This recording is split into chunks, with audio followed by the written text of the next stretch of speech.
काफ़ी चोट लगी, सूज गया, तो उसको कोई कुछ दवाई बतावे, कोई कुछ दवाई बतावे। एक व्यक्ति कहने लगा कि इसका ओठ का हलवा बना कर बांध दो, देसी घी का हलवा। तो जिसका ओठ का चोट लाग रही थी कि यह दवाई बढ़िया लगी, बने इस वाली बनाओ, हलवा बनाओ। अब हलवा थोड़ा सा बनाया उन्हें, जो ओठ पर लग गया, ओठ पर दरिया तो पर चाट गया भीतर। उन्हें सोची ओठ पर इतना डट्टा ही ले गया और खा गए, तो इसको और बनाओ। तब वो व्यक्ति बोला पहले इसने भीतर तो भर दो, जब ओठ पर डटेगा।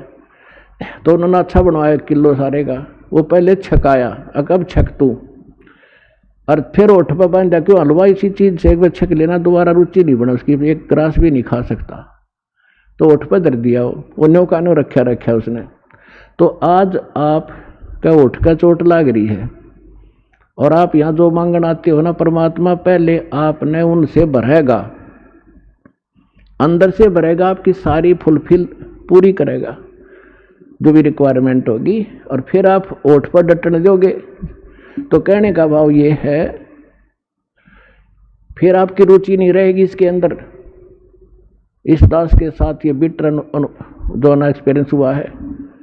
पहले तुम्हारी भी जो जब नाम लिया था, वैसे आवश्यकता इतनी क्या है कि नहीं थी, कोई त्रुटि घर में नहीं थी किसी वस्तु की, फिर भी माया की चाह थी। ऐसे ढंग से माया देने लगे परमात्मा, पुण्यात्मा सोच भी नहीं सकते।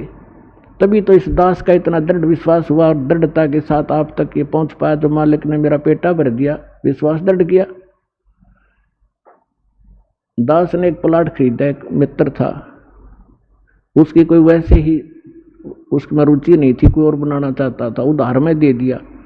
1 साल में उसके पैसे दिए, और 1 साल के उसके लेने के बाद 3 गुनी कीमत होगी उसकी, रजिस्टर्ड वहां की जो वैल्यू थी। बताओ, हम वैसे उस नौकरी में हेरा फेरी करके मेरे ख्याल में सारी उम्र नहीं कमा सकते थे। उसने 2-1.5 साल में मालिक ने वो ऐसे भर दिया, वह उठ की चोट भर दी। और फिर ये ज्ञान पता लग गया, किसी ने के सिर में मारेंगे या माया से घनी होगी तो फिर यह दुखी करेगी। तो पुण्यात्माओं, पहले आपके ओठ की चोट के लिए आए हो, ये भी आपका सारा काम होगा। आपको परमात्मा अंदर से भी भरेगा और ये दुख आपके ये सारे निवारण करेगा, आपको सारा सुख देगा।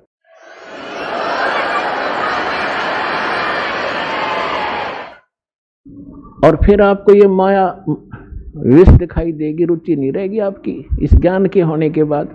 फिर आपको ये पता चलेगा यदि मेरे पर आपत्ति कोई आवेगी तो भगवान खड़ा पाओगा। कबीर साहब कहते हैं, कल्पे कारण कौन है, कर सेवा निकाम, और मन इच्छा फल दूंगा जब पड़े मेरे ते काम। तो कल्प कहते मतलब के संकल्प विकल्प मत रख, निष्काम भाव से या पूजा करता रहे जो मुझे मैंने बताई है, मेरे दास ने बताई है। और जब तेरे ऊपर कोई आपत्ति आएगी, तो जब मेरे सत्र का काम होगा, परमात्मा के सत्र का काम राष्ट्रपति नहीं कर सकता। जैसे एक पिता पुत्र जा रहे हैं कहीं पर, अब एक्सीडेंट में पुत्र मारा गया, पिता बच गया, बता पिता ने क्या सुरक्षा दी? अगर हम ये सोचे थे राष्ट्रपति हो पिता, तो परमात्मा साथ होगा, वहां धनी का काम था जो आपकी रक्षा करता। तो कहते मन इच्छा फल दूंगा जब पड़े धनी ते काम। आपकी सब प्रकार की जो समस्याएं हैं वो देंगे। तो क्या था कि इब्राहिम सुल्तान आजम का जो राजा था, उसके पास बहुत घनी माया थी। और जब राजा और सुख घना हो जाता है, राजा बन जाता, कहना है कि है पहले तो घनी को बद कराया करते ही है। उसने हजारों की संख्या में तो औरतें रखी हुई थी बकवाद करने के लिए, विवाह कर करके। और को बद कितनी करा करता, इसे अंदाजा लगाया जा सकता है। लेकिन चाह भगवान की फिर भी थी। आज थोड़ा समय थोड़ा शॉर्ट में बताऊंगा, जो दास बताना चाह रहा था कि आप तो माया मांगनाओ हो, और परमात्मा ने जिसका मोक्ष किया वो माया से अलग किया।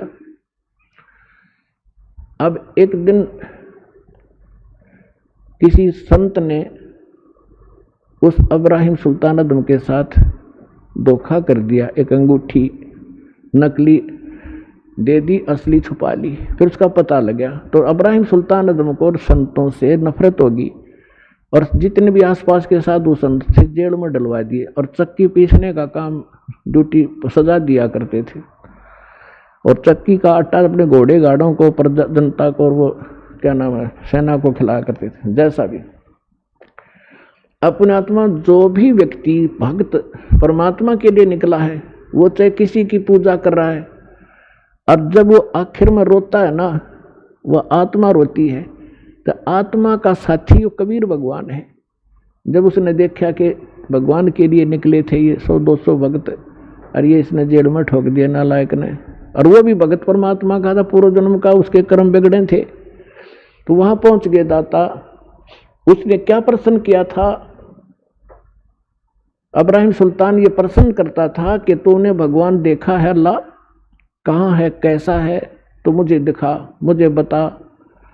और उसके प्रश्न का उत्तर नहीं देता था, उसको जेल में ठोक देता था। ऐसे 300-350 संत जेल में ठोक रखे थे। उनको छुड़वाने के लिए और उस नादान आत्मा को परमात्मा के मार्ग पर लगाने के लिए परमात्मा ने, कहते 100 छल छिद्र मैं करूं अपने जन के काज। एक रबहारी बनकर ऊँट, जैसे राजस्थान के व्यक्ति आते थे हमारे यहाँ, ऊँटों वाले काफ़ी काफिला लेकर आते थे। जब उसमें उधर वर्षा नहीं होती थी, इस साइड में आकर वो अपने पशुओं को पाल ले जाते थे, फिर वापस चले जाते थे। ऐसी उस ऊँट रबहारी वाली, कारवान वाली जो है ना, वेशभूषा बना के राजा के महल पे, रेजिडेंस पे, जिस पर सोया करता था, जिसमें महल में, उसकी छत के ऊपर पर प्रगट हुए सतलोक से आके, और एक ऊँटा वाले जैसे राजस्थानी होते हैं, डबल धोती बांध के, जूते रोड, इतना बड़ा साफा, हाथ में लठ, तो उसकी छत पे खड़ा होकर लठ मारे, खुड़का करे खूब जोर जोर का, हर हर। अब राजा की छत पे तो चिड़िया भी नहीं बोल सकती, और उन्होंने खूब खड़ा कर रखा। राजा एकदम उठा, नौकरों को लताड़ा के तुम क्या कर रहे हो, ऊपर कौन शोर कर रहा है। नौकर गए ऊपर, लाए पकड़ के। वो सामने खड़ा है राजस्थानी सा परमात्मा, और कहने लगे कि तू कौन है, कहाँ से आया है, ऊपर छत पर क्या कर रहा था। राजा ने पूछा। परमात्मा ने कहा कि मेरा ऊँट खो गया, मेरा ऊँट गुम हो गया, और मैं ऊँट खोजूं था, शायद तेरी छात पर बैठा हो। तो राजा हंसा उसकी मूर्खता पे, कहने लगा अरे मूर्ख, ऊँट कभी छत पर जा सकता है, तेरी अकल मारेगी, ऊँट मिलेगा कहीं जंगल में, खोज वहां जा करके। तो परमात्मा ने कहा कि जिस प्रकार ऊँट छत पर नहीं मिल सकता, क्वाइट इम्पॉसिबल, इसी प्रकार जिस प्रकार तू बकवाद कर रहा है, ऐसे अल्लाह प्राप्त नहीं हो सकता। और न्यू कह के अंतर ध्यान हो गए उसी समय। अब सामने बात कर रहे आदमी ना दिखे, कलेजा तुम्हें फट जाए, आधा तो आदमी का कलेजा हिल जाए, वो बेहोश हो गया राजा। उधर से परमात्मा, वो तो राजा को लागे उपचार में करन, वहां पहुंच गया जहां वो चक्की पीस रहे थे जेल में। कौन? उसके भक्त। परमात्मा, देखो पुण्यात्माओं, अब आपको ज्ञान होगा ना। पहले हमने जो सुख होता, हम सोचा करते कृष्ण जी ने कर दिया, हनुमान जी ने कर दिया। करने वाले का था, कहते हैं जगत का पेखना पेख्या, धनी का नाम ना लेखा। गीता अध्याय नंबर 15 के श्लोक नंबर 16 और 17 में 3 पुरुष बताए हैं, एक सर पुरुष, एक अक्षर पुरुष। लेकिन इनसे हटकर जो उत्तम पुरुष है, वो तीनों लोकों में प्रवेश करके सबका धारण पोषण करता है, यानी सबके दुख सुख वही निमेटता है। वो अव्यय ईश्वर है, वो परमात्मा, परम अक्षर ब्रह्म सत्य पुरुष कबीर साहब है। तो वहां जाकर के उन सिपाहियों से कहा कि भाई हौलदारो, मैं भी आ गया और तुम्हारे राजा ने जेल कर दी मेरी, मैं भी साधु हूँ, साधु वेशभूषा बना ली वहां जाके।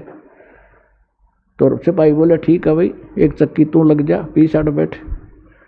तो थोड़ी देर में क्या किया परमात्मा ने कि भाई देखो, एक काम करेंगे हम कैदी, चाहे तो हमसे चक्की पिसवा लो और चाहे इसमें कनक डलवा लो, एक काम तुम करोगे, काम करेंगे।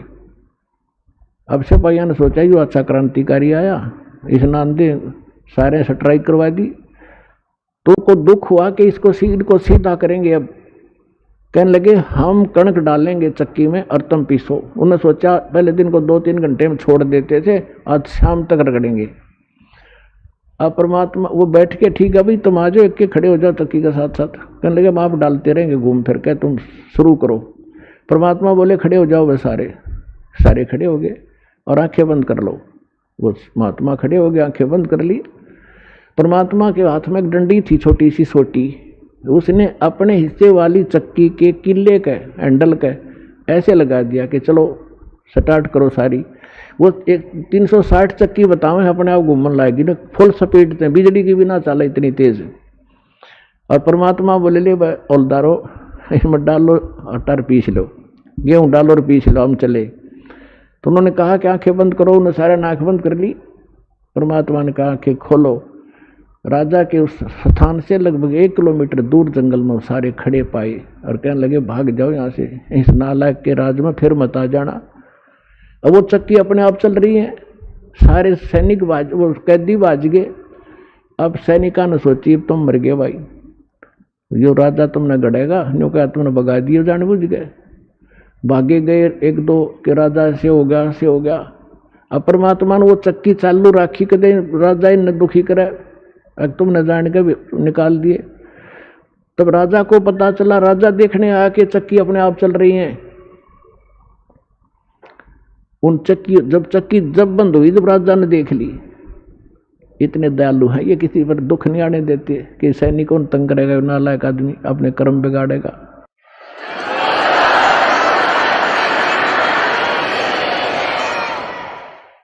तो पुण्यात्माओं, अमर करूं सतलोक पठाऊं, ताते बंदी छोड़ कहाऊं।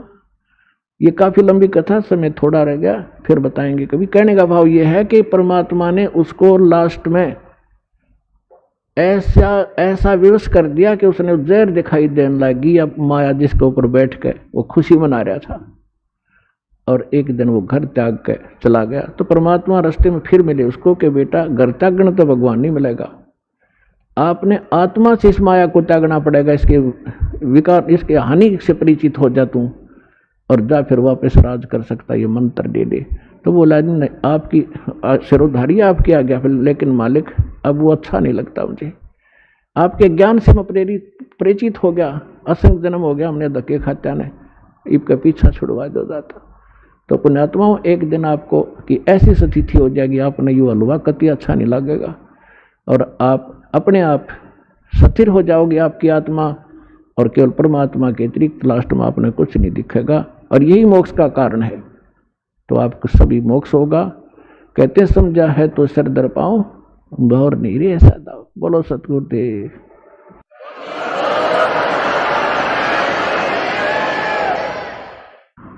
परम पिता परमात्मा पूर्ण ब्रह्म सर्व सृष्टि रचनहार कबीर परमेश्वर जी की असीम रजा से आप परमेश्वर की प्यारी आत्माएं सत्संग सुनने के लिए सतलोक आश्रम बरवाला जिला हिसार हरियाणा के अंदर उपस्थित हुए। और सौभाग्य उन पुण्यात्माओं का जिनको किसी भी माध्यम से परमात्मा का ये यथार्थ ज्ञान सुनने को प्राप्त होता है, किसी डीवीडी सीडी के माध्यम से, किसी पुस्तक के माध्यम से। तो पुण्यात्माओं, जब तक हम सत्संग नहीं सुनते तब तक हमें यह पता ही नहीं होता कि हम जो कर रहे हैं इसका उद्देश्य क्या है, मनुष्य जीवन जो हमें प्राप्त हुआ इसका टारगेट क्या है। सत्संग प्राप्ति से पहले हम अपने जो भी दिनचर्या को पूर्वजों से देखते हुए कर रहे थे उसी को अंतिम मान रखा था, और जहाँ भी हम जाते थे किसी भी मित्र के पास, रिलेटिव नाती के पास, या घर गांव अड़ोस पड़ोस में, तो सभी से हमें माया इकट्ठी करने की ट्रेनिंग मिलती थी, उसी की शिक्षा प्राप्त होती थी। जिस कारण से हमने माया ही इकट्ठी करना एक टारगेट बना लिया था, जीवन का उद्देश्य मान लिया था।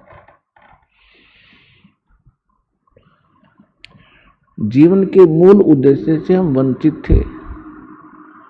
आत्मा के अंदर एक विशेष कसक उसी दिन से बनी हुई है जिस दिन से ये भगवान से बिछुड़ी थी, सतलोक से। तब तो हम गलती कराए अपनी बालक बुद्धि के कारण, अनजानपने में, क्योंकि वहां हमें सुख गना था, कोई दुख नहीं था। वहां दुख नाम की वस्तु नहीं थी। और यहां भी एक विशेष हमारे अंदर एक अवगुण है कि जब हम सुखी होते हैं परमात्मा से कोसों दूर होते हैं, और जब हम दुखी होते हैं तो परमात्मा को याद करते हैं।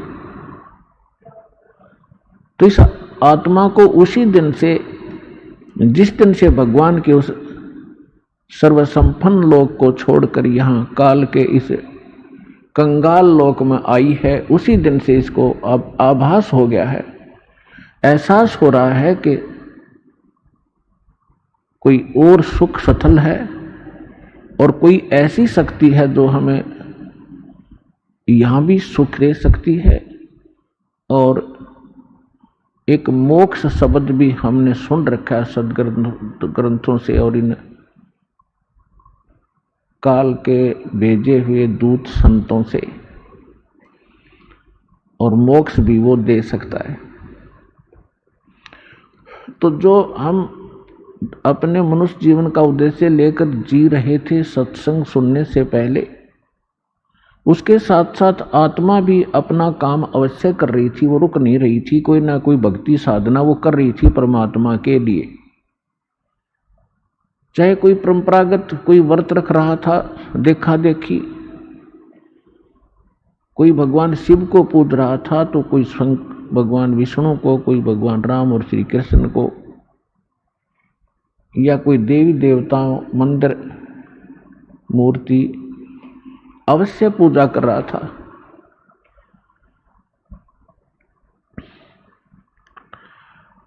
जब हमें सतगुरु मिले तब ये ज्ञान हुआ कि मनुष्य जीवन किस लिए प्राप्त हुआ था। तो परमात्मा ये यथार्थ ज्ञान जो सत्संग कहते हैं, ये परमात्मा ही आकर बताता है। और परमात्मा के द्वारा दिए गए ज्ञान को सभी सदग्रंथों में कहा है कि वो ज्ञान वास्तविक है और उसको सूक्ष्म वेदवत कहते हैं। श्रीमद् भगवत गीता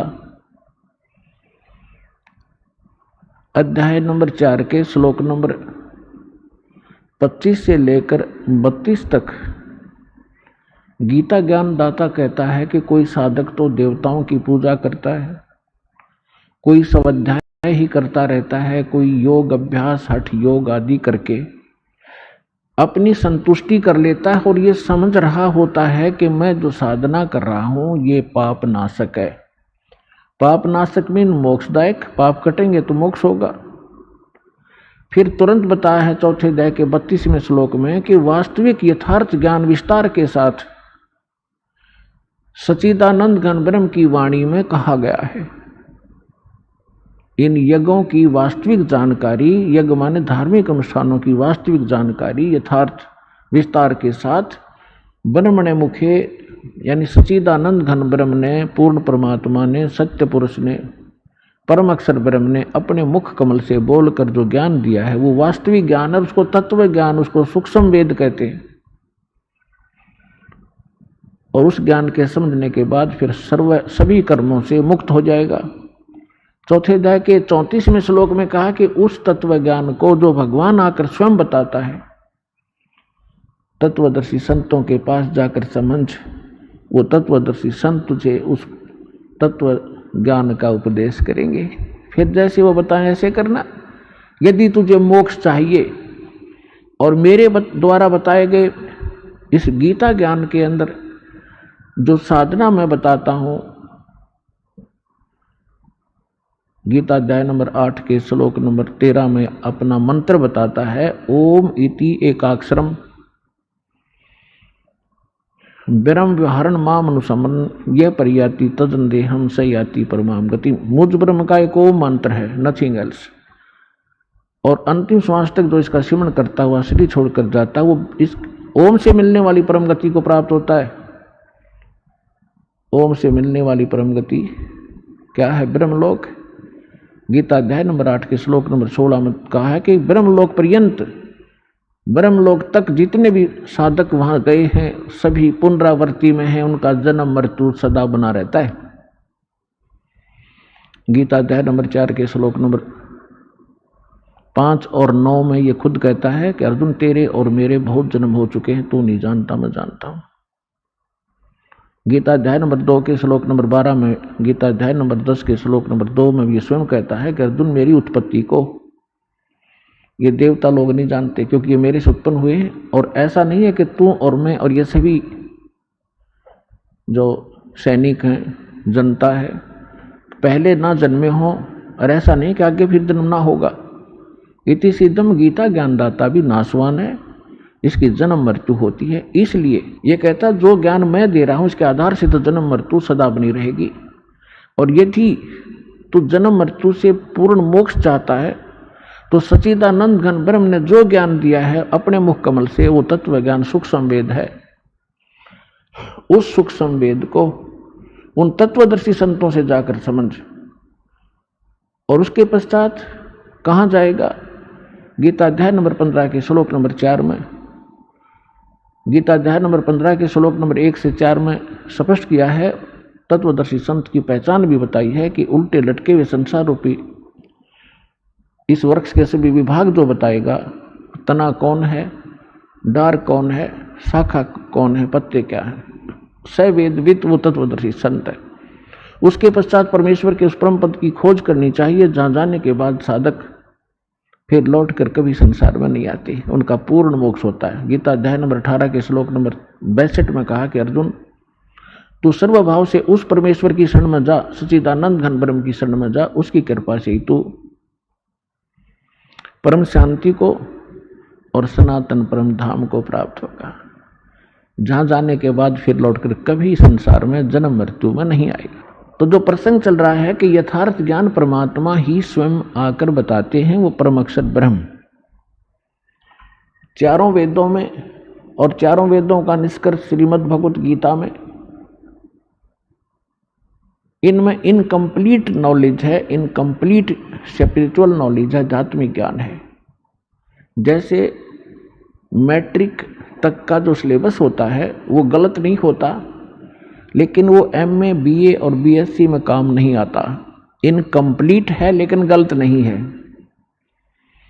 तो हमने पूर्ण मोक्ष के लिए उस सूक्ष्म वेद की आवश्यकता पड़ेगी। यजुर्वेद अध्याय नंबर 40 के श्लोक नंबर 10 मंत्र नंबर 10 में कहा है कि कोई तो परमात्मा को संभवात माने जन्म ले उत्पन्न होने वाला मानते हैं, जैसे श्री राम और श्री कृष्ण आदि 8-9 जितने अवतार हम मानते हैं ऐसे, और कुछ उसको असंभवात कहते हैं कि वो जन्म कभी लेता ही नहीं, निराकार है। परमात्मा कैसा है, साकार है या निराकार है, वो जन्म लेता है या नहीं लेता है, इसकी जानकारी तत्वदर्शी संत बताते हैं, उनसे सुनो। यानी वेद ज्ञान और गीता ज्ञान एक है। इसी प्रकार कुरान शरीफ के अंदर सूरत फुरकानी 25 आयत 59 से 52 से 59 में यही स्पष्ट किया है कि जिसने 6 दिन में सृष्टि रची और 7वें दिन तख्त पर जा बैठा, वो पूर्ण परमात्मा कबीर है, अल्लाह कबीर है। उसकी जानकारी किसी बाखबर से तत्वदर्शी संत से पूछ लो तो कुरान शरीफ का ज्ञानदाता भी उस परमात्मा के बारे में परिचित नहीं है, ऑप्शन छोड़ देता है। इसलिए कुरान शरीफ का ज्ञान भी इनकम्प्लीट है, रॉन्ग नहीं है। अब सूक्ष्म वेद में क्या बताया है? परमेश्वर से प्राप्त ज्ञान के आधार से श्री आदरणीय गरीबदास साहिब जी ने ऋग यजुर्साम अथर्वणम ये चारों वेद चतुर्भंगी रे, सूक्ष्म वेद साहेब का बाचे सोए कहिए सतसंगी रे। ऋग यजु साम अथर्वण, ये चारों वेद चित्तभंगी रे।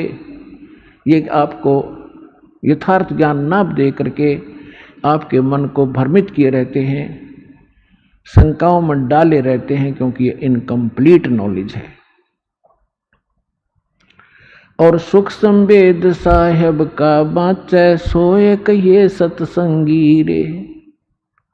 तो सूक्ष्म वेद में परमात्मा ने स्वयं आकर के क्या बताया है? मानुष जन्म दुर्लभ है, मिले न बारंबार। तरवर से पत्ता टूट गिरे, वो बहोर न लगता डार। मानुष जन्म पाए कर, जो नहीं रटे हरि नाम। जैसे कुआं जल बिना, फिर बनवाया क्या काम।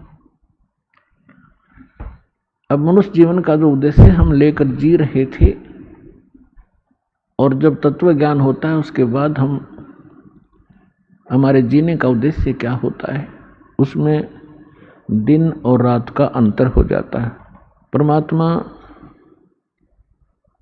हमें याद दिलाते हैं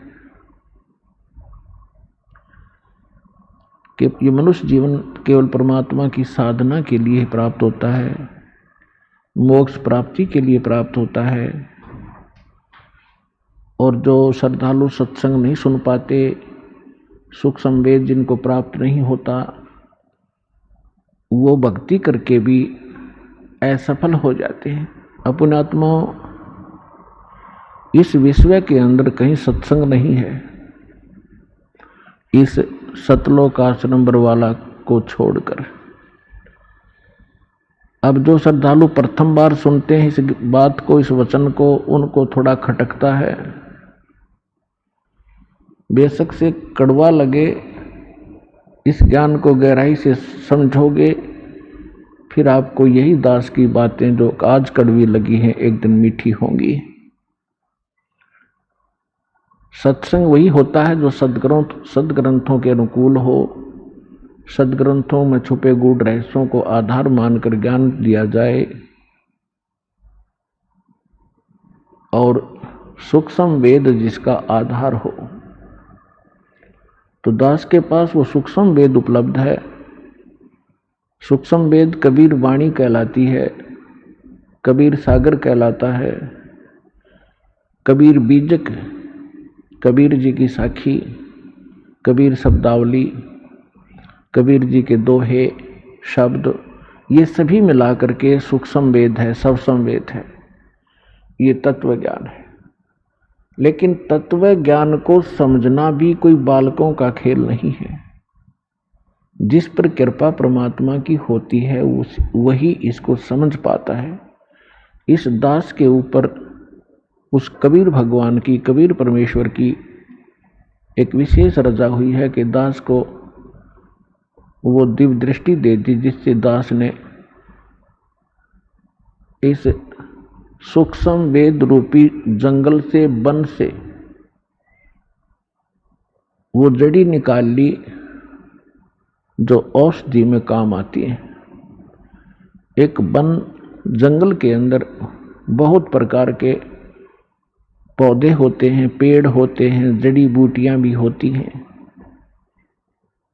और उन जड़ी बूटियों के भी किसी के पत्ते काम आते हैं, किसी की मूल काम आती है, किसी की छाल ही काम आती है। तो इस प्रकार ये कबीर पंथी जितने भी या अन्य संत परमेश्वर कबीर जी की वाणी को आधार मानते रहे, वो इसको समझ नहीं सके, क्योंकि ये सूक्ष्म वेद है और वो उन अन्य वेदों को ही नहीं समझ सके जो आम उपलब्ध थे।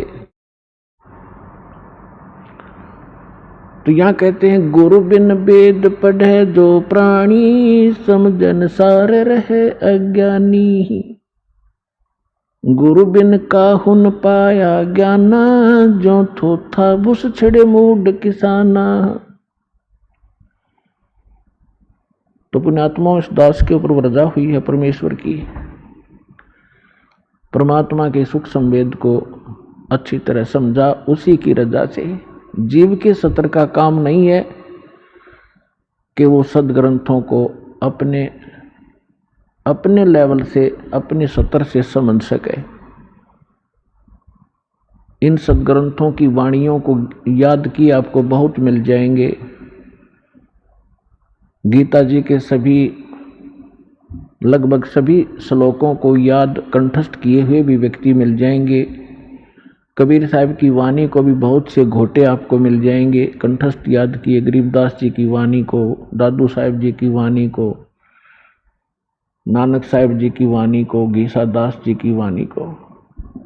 तो वो वाणी घोट लेने मात्र से वो ज्ञानी नहीं बन जाता। उसके लिए परमात्मा ने बताया है कि वक्ता कोट अनंत है, श्रोता कोट अनंत, और ये ज्ञानी बने फिरे। ये ज्ञानी कोट अनंत है, बिरले साधु संत। तो पुण्यात्माओं, आपका एक विशेष सौभाग्य है आपका, जो आपको ये ज्ञान मिला और आपको ये अच्छा लगा, आपको सुहा गया ये ज्ञान। प्रथम बार जब व्यक्ति इस ज्ञान को सुनता है, उसका पारा जो है 100 के ऊपर जाता है, क्योंकि हमने ये ज्ञान कभी सुना ही नहीं था। ज्ञान यही था, हमने अज्ञान सुन रखा था। तो जब से इस दास ने इस मार्ग का, परमात्मा की रजा से मार्ग दर्शन शुरू किया है, उसी दिन से संघर्ष का सामना करना पड़ रहा है। लेकिन दास को विश्वास था कि एक दिन सफल होंगे, क्योंकि ये सत्य है। सत्य के सामने असत्य घनी देर नहीं टिका करती। थोड़ी सी देर तो बवाल मचा सकती है असत्य, लेकिन उसका पैर नहीं होते, वो बेसलेस होता है। आज आपके समक्ष वो सामने सत्य हो रहा है। सन 1994 से आज 2013 तक आप देख लीजिए, 19 वर्ष हो गए, लगभग 18-19 वर्ष। और इतने संघर्ष के बाद आज हम ऐसे ऊपर हुए हैं, क्योंकि इसका कारण ये रहा कि आज परमात्मा ने सबसे पहले अपने बच्चों को शिक्षित किया। बहन बेटी बुजुर्ग लगभग भारत के अंदर सब अक्षर ज्ञान युक्त है। और फिर सदग्रंथों को समझने के लिए एक तो अपने आप पढ़कर याद करके, और फिर वैसे वचन शब्द श्लोक बोल करके सुनाता है, तो उसको भ्रमित कर सकता है कोई अन्य व्यक्ति कि नहीं, इसका ये ऐसा नहीं है, झूठ बोल रहा है। तो परमात्मा ने ऐसी रजा बख्शी, प्रोजेक्टर जैसे ऐसे उपकरण बनवा दिए, टीवी बना दिया, चैनल, ताकि आप इन सदग्रंथों के अंदर की सच्चाई को आंखों देखें। और यही हमें परिणाम मिला है, अच्छा परिणाम मिला है कि आप जी अब दृढ़ हो गए। आपको कोई डगमग नहीं कर सकता, चाहे कितनी बात बना ले। तो इसलिए सत्संग अनिवार्य है, और सत्संग ना मिलने से हम ऐसे भटकते रहे। और ये जो इंस्ट्रूमेंट बनाए गए हैं आज, ये सन 2000 के बाद बने हैं। ये जितने भी टीवी चैनल हैं, सीडी, प्रोजेक्टर आदि, ये टीवी के अंदर हम दिखा रहे हैं आपको, तो परमात्मा ने ही ये ऐसा नॉलेज ज्ञान दिया है जीव को। ये जीव के सत्र का बनाना नहीं है ये उपकरण, इंटरनेट वगैरह बना लेना। ये गॉड गिवन माइंड है मनुष्य को, उसका कारण नहीं। तो आप देख रहे हो, ये लगभग 40 लाख वर्ष हो गए इस एक चतुर्योगी को। और आप देख लो पिछला इतिहास, पिछली सभ्यताओं को हम पढ़ते आए थे, वो कैसे बर्तन रखते थे, कैसे उनके उपकरण होते थे, कैसे वो रहते थे, कैसे कपड़े पहनते थे, उस्त्रे भी ना होते थे उनके पास। तो कारण ये है कि इस विज्ञान को पाकर हम भूल तो गए कि बड़ी बड़ी तरक्की कर ली विज्ञान ने, ये तो अपने नाश का कारण बना लिया, क्योंकि इसमें थोड़ी सी चतुरता आ गई हमारे अंदर विद्या प्राप्त करके। और चतुरता हमें भगवान से दूर करती है, अभिमान पैदा करती है। छोटी बड़ी पोस्ट बना के हम अभिमानी बन गए, और भगवान के मार्ग में अभिमान सबसे बड़ा दुश्मन है, शत्रु है।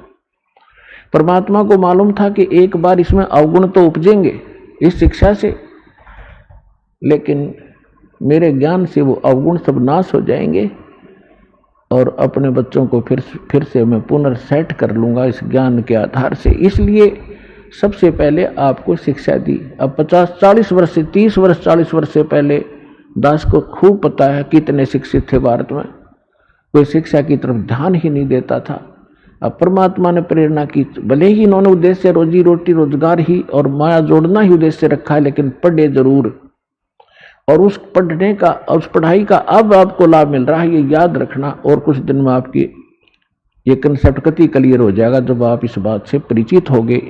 परमात्मा के इस मिशन से परिचित होने के उपरांत इस शिक्षा का कार्य केवल रोजी रोटी नहीं है, हमने उद्देश्य रोजी रोटी बनाकर ये ग्रहण की, जैसे भी की परमात्मा की दया ही हुई है। अब इसका सदुपयोग होगा परमात्मा पाने के लिए, मोक्ष कराने के लिए। तो परमात्मा ने आके बताया है कि आप इस लोक में किस लिए जी रहे हो, किस लिए रह रहे हो। क्या बताते हैं भगवान? यदि आप कोठी बंगले और बैंक बैलेंस बनाने के लिए ही जी रहे हो तो ये भी आपकी भारी भूल है। उसके लिए क्या उदाहरण देते हैं? सर्व सोने की लंका थी, वो रावण से रणधीरे, एक पलक में राज बिराजियो, जम के पड़े जंजीर, मन तू सुख के सागर बस रे, बाई और न ऐसा यस रे।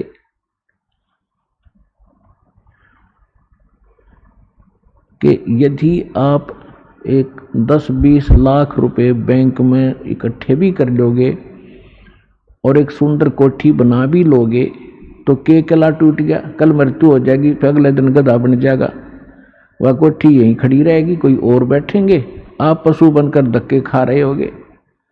तो खाक ये महिमा है। तो परमात्मा कहते हैं और न ऐसा यश रे। यश माने महिमा, बड़पन, महानता, प्रभुता। तो ये जो आप यहाँ ये कोठी बंगले बनाकर, लंबी लंबी गाड़ी कार लेकर खरीद कर या महिमा बनाना चाहते हो, ये आपकी महामूर्खता है। क्योंकि मनुष्य जीवन जिसको प्राप्त है वो विद्यार्थी है। ये अलग से आपको पोशाक मिली है, ड्रेस मिली है, जैसे विद्यार्थियों को अलग से पोशाक होती है। और जो ये पोशाक प्राप्त हो विद्यार्थी है, और विद्यार्थी और बाहर घूम रहा हो, कहीं ताश खेल रहा हो, कहीं शराब पी रहा हो, कहीं पिक्चर देख रहा हो, डांस कर रहा हो, तो क्या कहेंगे उसको? ये मूर्ख अपना शिक्षा ग्रहण नहीं करता, अपना जीवन नाश कर रहा है, और अंत में वो बहुत पछताता है। तो जिन भी पुण्यात्माओं, जिन भी आत्माओं को आज मानव शरीर प्राप्त है, नर या नारी का, वो महापुण्यात्मा है। उनके पिछले पुण्य नंबर इतने अच्छे हैं कि उनको परमात्मा पाने वाले इस विद्यालय में प्रवेश प्राप्त हो गया। और विद्यार्थी अपने शिक्षा काल में और बकवाद करता है, अंडरस्टूड है वो क्या लेकर जाएगा, क्या खटेगा, वहां से अपना जीवन नाश करेगा। उन आत्माओं, आप इस मनुष्य जीवन को और इस परमात्मा के ज्ञान को सहज में मत लेना। ये किसी डूम बाट के गीत नहीं है, और यहाँ कोई उद्देश्य किसी, हमने अपना ये नहीं रखा है कि कोई इनकम बनाने के लिए आपको यहाँ बुलाया और समझाया जाता है, बैठाया जाता है। आपके ऊपर एक भयंकर संकट है, जन्म और मृत्यु का। और इस जीवन के अंदर भी आपके प्रारब्ध में, आपकी किस्मत में ना जाने कितने कष्ट आपके ऊपर आने वाले हैं। उन सभी का निवारण यहाँ से होगा, इस कबीर भगवान से। आपको इसलिए बुलाया जाता है। ये किसी डूम भाट के गीत नहीं है। परमात्मा हमारे लिए भटक रहे थे और भटक रहे हैं। 120 वर्ष तक किसी के डले खाए, जुलाहा कवाए, धानक और कोई कुछ कहा करता, और वो इस अनमोल ज्ञान का प्रचार किया करते थे। एक एक दिन में 1,000 जगह प्रकट होकर के परमात्मा आज के टीवियों जैसा काम किया करते थे, जिस कारण से उस परमात्मा के, उस काशी वाले कबीर जुलाहा के 64 लाख शिष्य हुए थे। लेकिन उस समय गलती हमसे यही रही कि हम शिक्षित नहीं थे। परमात्मा की शरण में आते ही हमें सुख बहुत हुआ करते थे, हमारे कष्ट निवारण होते थे, और हम 20 जगह जा करके गुणगान किया करते थे कि परमात्मा ये बहुत बड़े महान संत हैं, इनका उपदेश लेते ही हमें बड़ा सुख हुआ।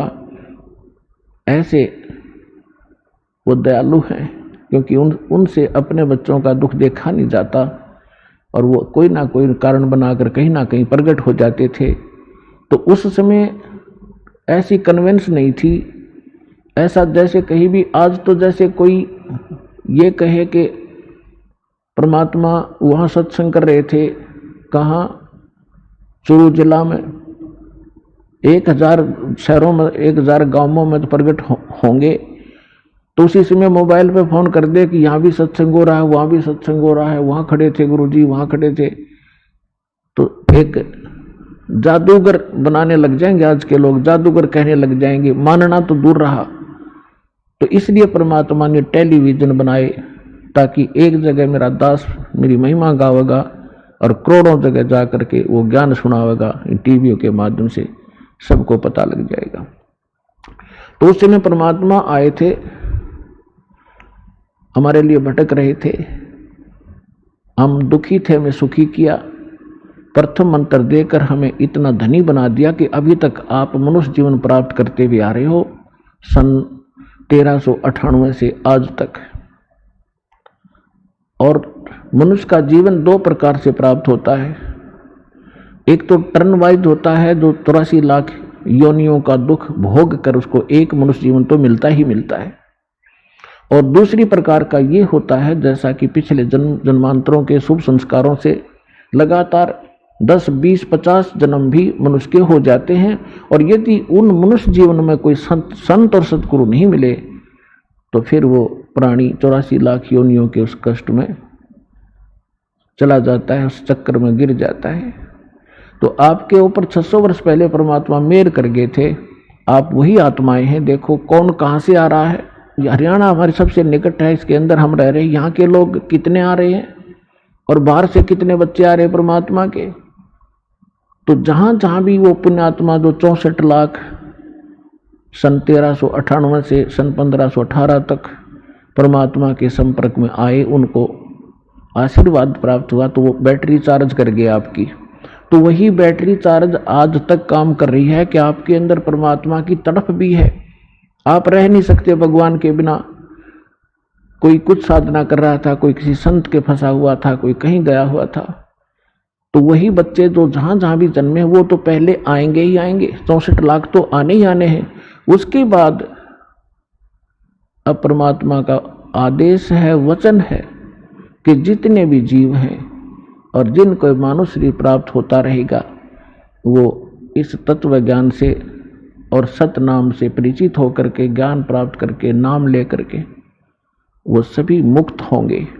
अब वो फिक्स समय जो था वो आया हुआ है।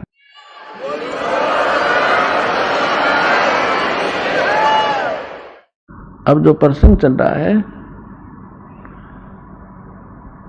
कि आप विद्यार्थी हैं सभी, और विद्यार्थी भी कई 2 सत्र के होते हैं। एक तो थोड़े से ज्ञान में टीचर की बात को समझकर बहुत अच्छी तरह अपना कार्य प्रारंभ कर देते हैं। कुछ विद्यार्थी ऐसे होते हैं जिसको कुछ अधिक मेहनत की आवश्यकता होती है। तो इसी प्रकार जिनको 84 लाख योनियों में से निकल कर जो आए हैं, वो भी बार बार सत्संग सुनने से अवश्य उनके अंदर ये भक्ति बीज प्रवेश होगा, वो भी स्टार्ट हो जाएंगे।